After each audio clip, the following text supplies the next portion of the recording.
What's up, y'all? Working on another video. We are swapping this K series out of this EP3 right here. We're swapping it into the girlfriend's EM2 little coupe unit to get rid of this single cam. So that's what we're working on, and we'll see how far we get today. I'm gonna try to get the subframes out of both cars, get this motor out, and then we got a few days. So as long as we can get the motor in there before we leave for Classic Hondas on the Dragon, we should be good. So I'm just gonna do a time lapse and you guys can follow along.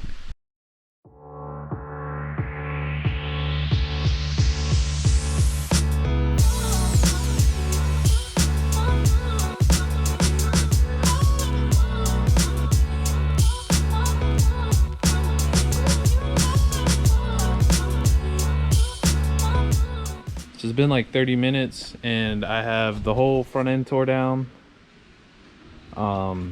All the fuel line is off. I gotta do the clutch line. I'm about to drop the header right now and then pull the axles, and this thing will be ready to come out. We're just gonna swap subframes from this car straight into that car, and hopefully it's pretty easy. Everybody says this stuff's compatible, so we'll see. I just gotta pull like AC lines off and stuff like that, but right now I'm gonna fight the header and figure out what I'm gonna do about this clutch line, because I don't know if this clutch line's gonna work in that car. So we're gonna do that next.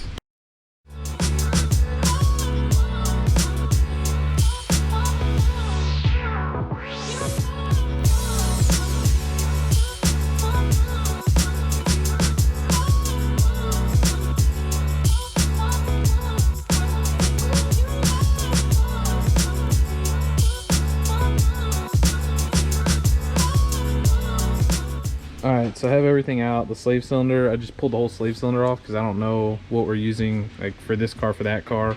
But if I have to undo it, it's easy to get to now, and it didn't make a mess for now. The bracket's undone. You can't see back here, but the header is unbolted. So the header's unbolted. I just got to undo it from the bottom side of the car. All this stuff's out. I pulled the charge harness off. It's here. And the only thing I got to figure out is how to get the computer out, because I think the whole engine harness on the K-Series stuff comes out at the same time. So I'm gonna have to go in there, unplug the computer, and try to pull the plugs through this grommet, or pull the whole grommet out. I'll probably end up using the grommet on that car. And then her car, she has the axles out. That's the hub axle, and she's working on taking the battery out and the airbox out and all that stuff so we can get to stuff. The reason we did it this way is now I can just take the tools she used for the axles and I can start taking that apart, and she can use the tools I was using for this. So it's time to start pulling the axles out. All right, an update. I don't know where we were at last, but got this axle out right there. I don't know if you can see any of it. Just got to pull that axle out over there. She's got the airbox out and all that stuff, so now she can start pulling all the lines and hoses and all that stuff. But first, we have to get chicken wings. It's lunchtime.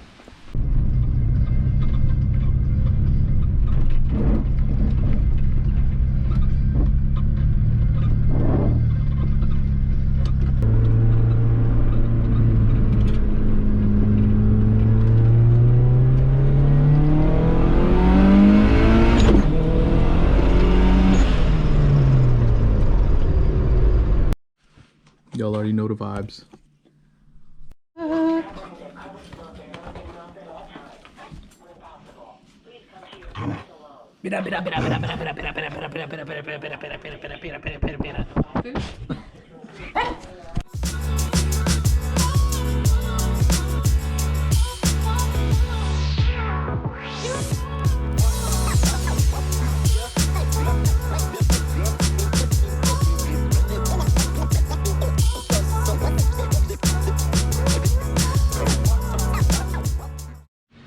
Alright, so we got both axles out now, and everything's disconnected.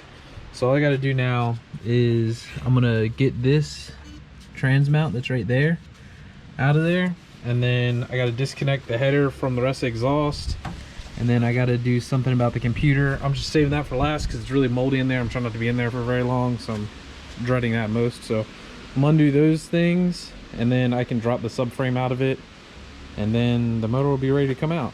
So I'll keep y'all updated. So everything's ready to come out, everything's off, nothing's connected. We pulled the engine harness through the firewall right there, You see there's nothing in, there's no subframe. It's literally just this guy and this guy is what's holding it in right now. So that's it. So you get to pull this out. I'm gonna go help her for a little bit on that one, so we can start getting that thing a little bit closer, and then we'll pull this guy out and throw one in there. As you can see, we got the motor out of this thing, so that's all out. I took the AC lines out the back because we're gonna try to put AC back in that thing. So I got the AC lines out, they're on the roof right here. And then we got the motor out of that car.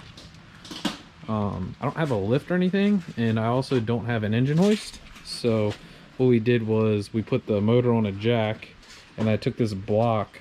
Oh, set the motor down on the floor after we got it down. So we put it down with the jack, set it on the floor, and then I put this block under the body right here and lifted it up higher, and then we just dragged the motor out with the jack.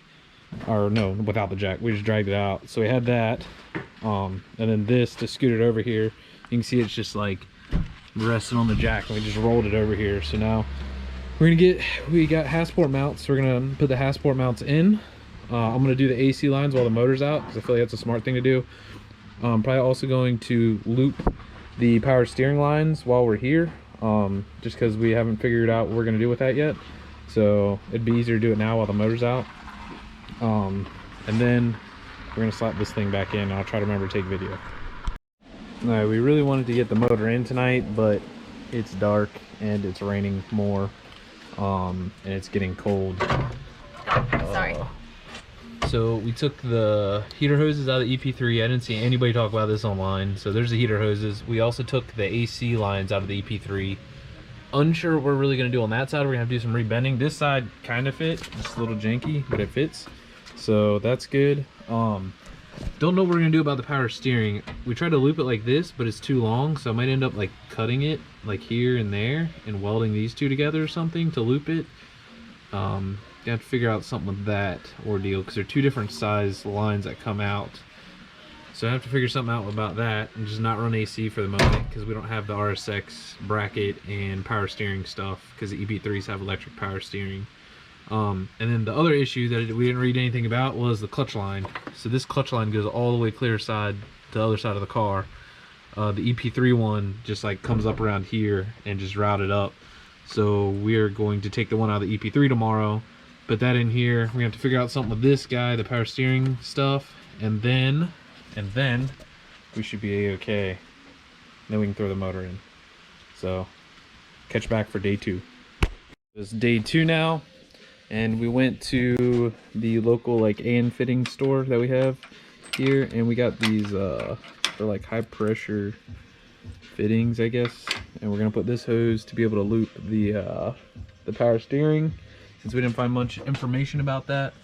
So I'm gonna go ahead and knock that out, and she is going to start undoing the clutch line off of the EP3 while I do this. And then we'll pull the clutch line out of here and then swap the EP3 one over here, and then we can go ahead and set the motor in. So we got to the point to where we were swapping the clutch line. You see it right there. The issue is that this is the EM2 one and this is the EP3 one. You can see the size difference in the hoses that go down through there. You can see the EP3 one's way bigger. So we couldn't just plug the EP3 line into it. So what I found out is these clips come out, and these clips hold this in here. Yeah, can you just slide that over that? Yeah, they go in there like that through the clutch slave cylinder. So you pull these clips out, you can just take this piece and then you can just run the whole EP3 thing in there. So we're about to go ahead and slap that in now, and then put the line in, and then the motor can go in. We got the power steering loop done. I could have tucked it shorter, but it seemed like it was pinching the line more up here, so I wanted to run it a little bit longer so it could like flare out before it came around. So all right, so we got everything ready. We got the Hasport mounts in, so we gotta do is line everything up and put the bolts in, and it should be good. We just left everything loose so we can line it up, but the issue we have is we only have one jack and it's holding the motor, and I have to raise the car up. So I think what we're gonna do is dump this on the floor and then jack the car up, I'm gonna have to manually slide that into there and then set the car back down after the motor's in there, and then somehow get the jack back under the motor and then do the thing. So wish me luck.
So we got the motor in. It's just this bolt and this bolt right now, so it's still a little movie. Had to trim this out right here, but as you can see, it's hitting right there and it's hitting the TPS, and that is not okay. So what I'm hoping that it needs to lean forward a little bit more still. So we're gonna put the subframe in and put that rear mount in and hope that'll kick it up some, so it'll get away from all that stuff. Because we'd really like to keep the stock hood latch, but we'll see how it goes. Alright, so this is where we're at now. Got the radiator in, got the condenser or whatever the shit this thing's called in.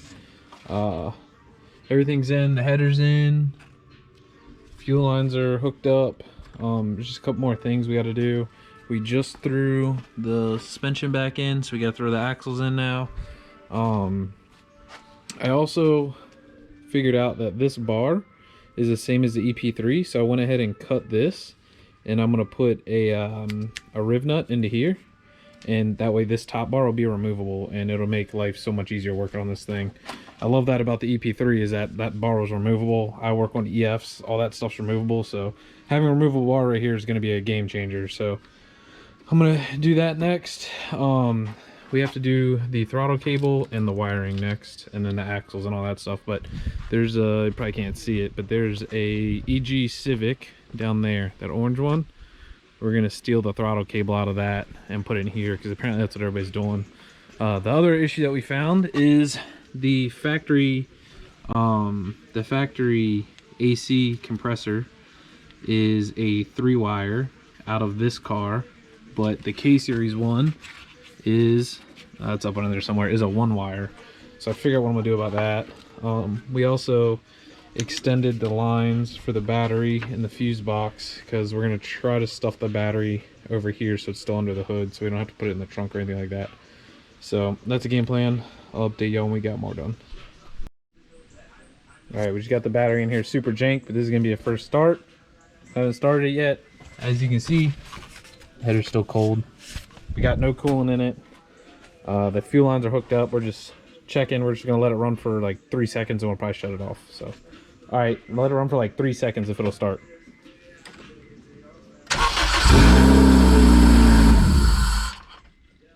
That worked. Did you turn it off or did it turn itself off? Oh yeah, let it run for like, do like a 1 Mississippi, 2 Mississippi, 3. All right, let it go.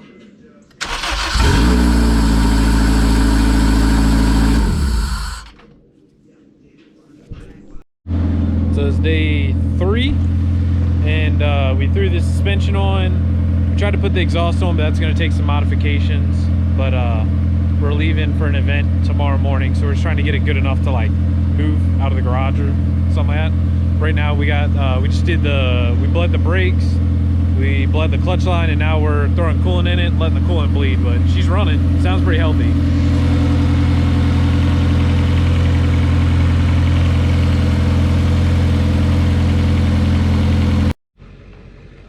So we are done enough with the EM2 project for now. We are loading the, we just loaded the truck up yesterday. We're going to Classic Hondas on the Dragon. So I'll show you guys what we got done, but like I said, for now we're done. I still gotta, I think we're gonna try to run RSX AC lines because these just look gross. I gotta build a battery tray. I think we're gonna put an Odyssey battery in it. We gotta get RSX shift cables, and I gotta build an intake for it, and then I gotta finish exhaust. But for now it runs. We put it in gear and like moved it around here, so everything works. Just got to button up those small things, but I mean, this is how it came out. So like I said, we're not really happy with these lines, so we're gonna redo the AC lines. Hopefully RSX ones fit better. I think the RSX ones come over like this, so that'd be cool. We're gonna end up mounting the Odyssey battery somewhere around here. I'm gonna put the intake probably back there or dump it straight down. We also got to figure out what to do with the coolant reservoir overflow. The reason that the EM2 cables won't work is they're too short. So got to get RSX ones for that. Everybody says those work, but I mean, it's all done and enough for now. So comment if you guys want to see more of this thing. I can do video of it when we do all the other stuff and stuff like that, so just let me know. Thanks for watching.